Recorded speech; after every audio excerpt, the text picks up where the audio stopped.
ఒకప్పుడు రాజు అనే చిన్న కుందేలు ఒక కొత్త పాఠశాలలో చేరాడు. పాఠశాల మైదానంలో చాలా జంతువులు ఆట ఆడుతున్నారు. కాని రాజుకు వారితో మాట్లాడే ధైర్యం లేదు. అతను ఒంటరిగా ఒక చెట్టు కింద కూర్చుని ఇతరులను చూస్తూ ఉన్నాడు. అతని మనసులో చాలా దుఃఖం ఉంది.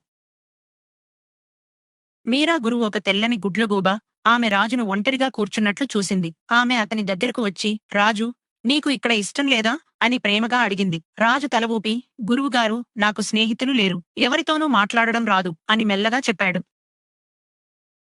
అప్పుడు గోపాల్ అనే ఎర్రని నక్క వచ్చాడు. అతను రాజును చూసి, ఇతను కొత్తవాడా? ఇక్కడ చేయాలంటే మాలాంటి తెలివైనవాడు కావాలి అని గర్వంగా చెప్పాడు. అతని మాటలు విని రాజుకు మరింత బాధ అనిపించింది. మీరా గురువు గోపాల్ని చూసి తల ఊపింది.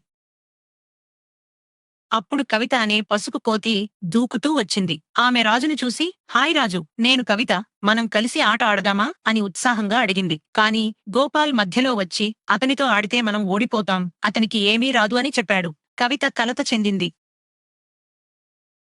అర్జున్ అనే పెద్ద ఏనుగు మెల్లగా వచ్చాడు. అతను రాజును చూసి, చిన్న మిత్రమా, దుఃఖంగా ఎందుకు ఉన్నావు అని దయతో అడిగాడు. అతని పెద్ద రూపం చూసి మొదట రాజు భయపడ్డాడు. కాని అర్జున్ యొక్క దయగల కళ్ళు చూసి అర్థం చేసుకున్నాడు. నాకు స్నేహితులు లేరని అనిపిస్తుంది అని రాజు చెప్పాడు.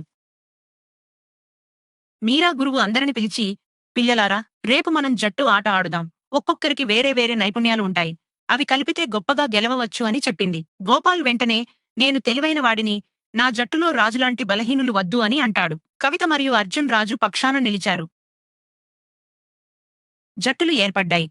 గోపాల్ తన జట్టులో తనలాంటి బలమైన మరియు వేగవంతమైన జంతువులను ఎంచుకున్నాడు. కవిత, అర్జున్ మరియు రాజు ఒక జట్టులో చేరారు. రాజుకు ఇంకా నమ్మకం లేదు. నేను మిమ్మల్ని నిరాశపరుస్తాను అని భయంగా చెప్పాడు. అర్జున్ అతని వీపు తట్టి, మేము నిన్ను నమ్ముతున్నాం రాజు అని ప్రోత్సహించాడు. ఆట మొదలైంది. గోపాల్ జట్టు బలంగా మరియు వేగంగా ఆడుతుండి ముందంజలో ఉంది. రాజు జట్టు వెనుకడింది. అప్పుడు అర్జున్ అడ్డంకుల వల్ల ఇరుక్కుపోయాడు. కవిత ఎత్తుకు చేరలేకపోయింది. అందరూ నిరాశ చెందారు. కాని రాజు ఒక ఇరుకైన మార్గం గమనించాడు. అక్కడ అతను మాత్రమే వెళ్ళగలడు.